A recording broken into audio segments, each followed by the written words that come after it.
ओम श्री गणेशाय नमः। करवा चौथ व्रत की कथा।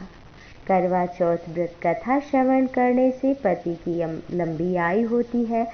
भगवान की कृपा से, मैया करवा की कृपा से सुख सौभाग्य बना रहता है।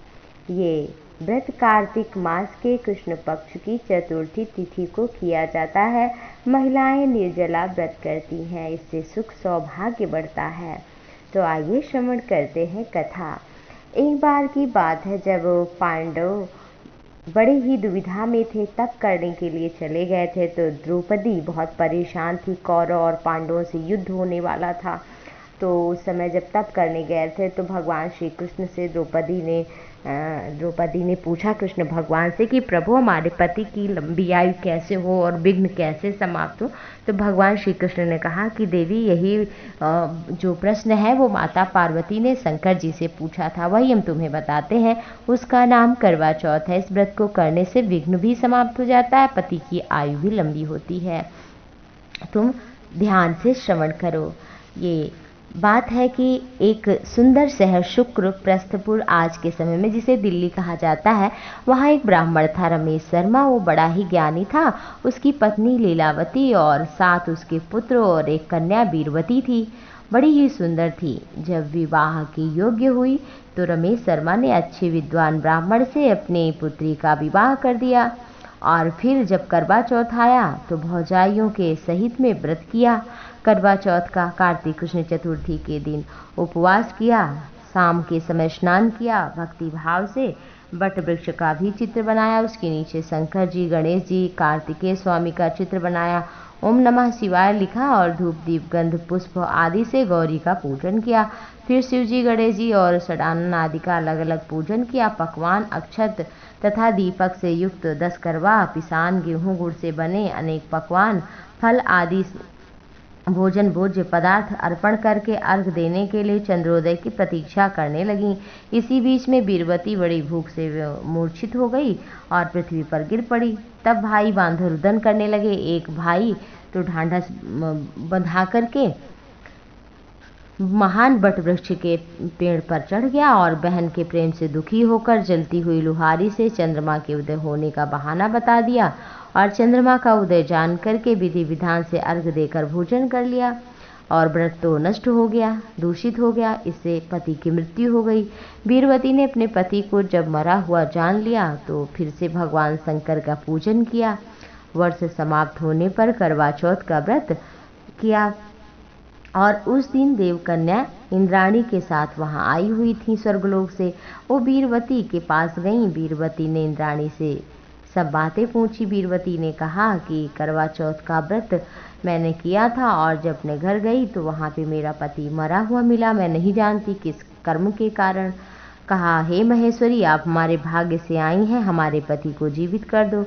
इंद्राणी ने कहा कि तुम्हारा करवा चौथ का व्रत दूषित हुआ था और जिसके कारण पति की मृत्यु हुई। अब तुम पुनः व्रत करो और जिससे तुम्हारे पति को मैं पुनः जीवन दान दूंगी। श्री कृष्ण बोले, हे द्रौपदी, इंद्राणी के वचन सुनकर बीरवती ने विधान पूर्वक इस व्रत को किया। इस व्रत के प्रभाव से करवा चौथ का व्रत करने से इंद्राणी ने प्रसन्न होकर जल के द्वारा अभिषिंचित कर उसके पति को जीवित किया। वह देवता के समान सुंदर हुआ। इसके पश्चात बीरवती अपने पति के साथ घर आकर आनंद से रहने लगी।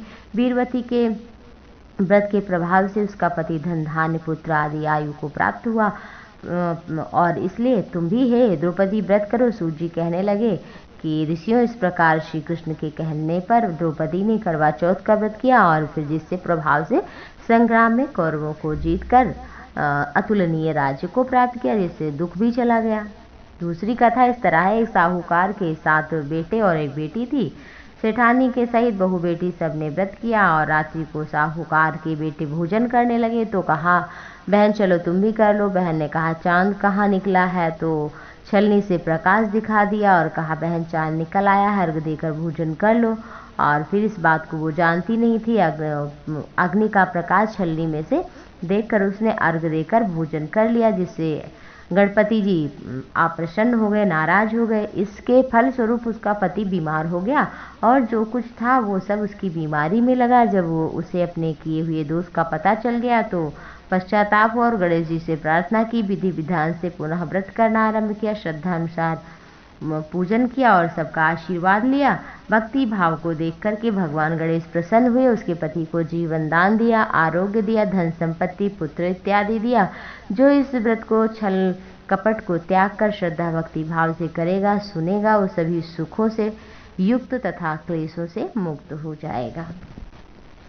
तीसरी कथा इस तरह है। प्राचीन काल में एक करवा स्त्री थी, अपने पति के साथ गांव में रहा करती थी।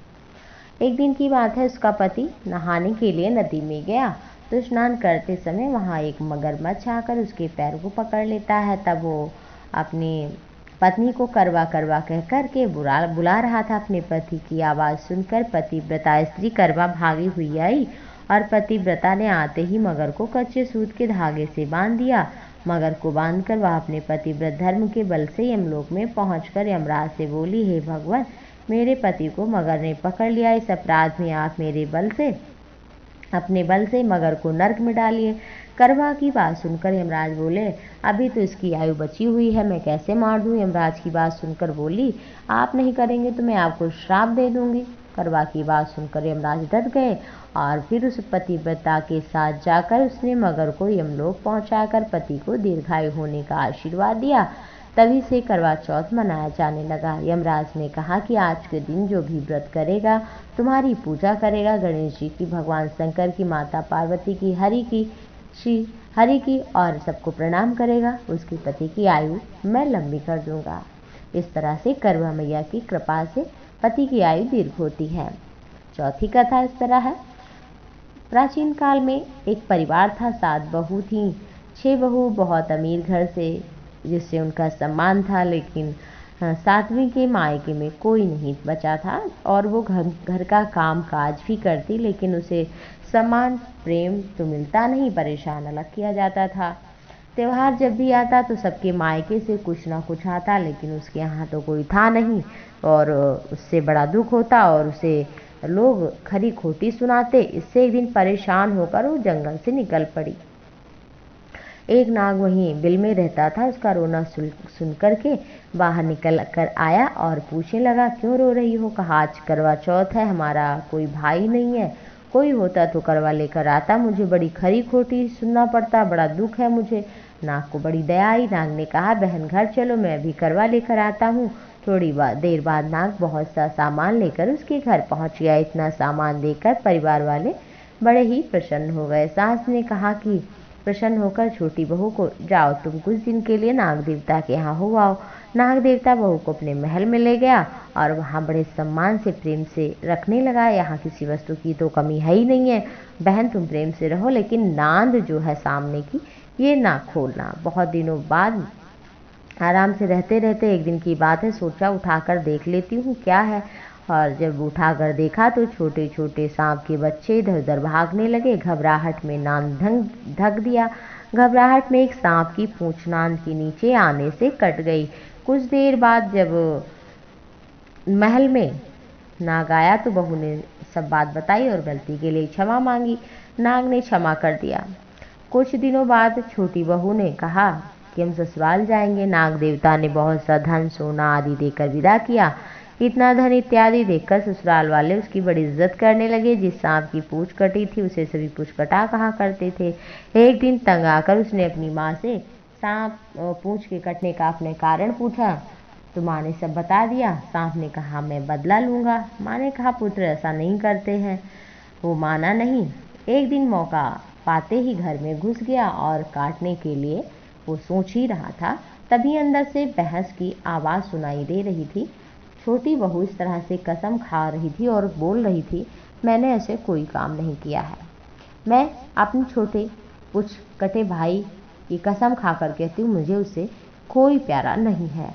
पुचकटे ने जब सुना तो सोचा, ये तो मुझे बहुत प्यार करती है, ऐसी प्यारी बहन से कैसे बदला लूँ, और चुपचाप घर वापस आ गया। तभी से पुचकटा अपनी छोटी बहू के लिए प्रतिवर्ष चौथ के दिन करवा लेकर जाता और बहन बड़े प्यार से करवा चौथ का व्रत करती।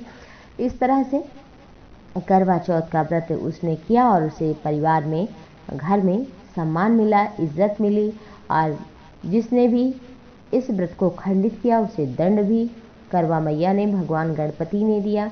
इसलिए इस दिन अगर व्रत रखें तो जल अर्घ देने के पश्चात ही पिएं, उससे पहले नहीं पीना चाहिए। इससे मैया करवा नाराज होती हैं और भगवान गणपति अप्रसन्न होते हैं। तो आप सभी संयम नियम का पालन करते हुए अपने व्रत को पूर्ण करें और माँ करवा की, भगवान गणपति की, महादेव की, मैया पार्वती की, भगवान श्रीहरि की कृपा आपके परिवार पर बनी रहे। जय माँ करवा, जय श्री गणेश। ओम नमः शिवाय। हर हर महादेव।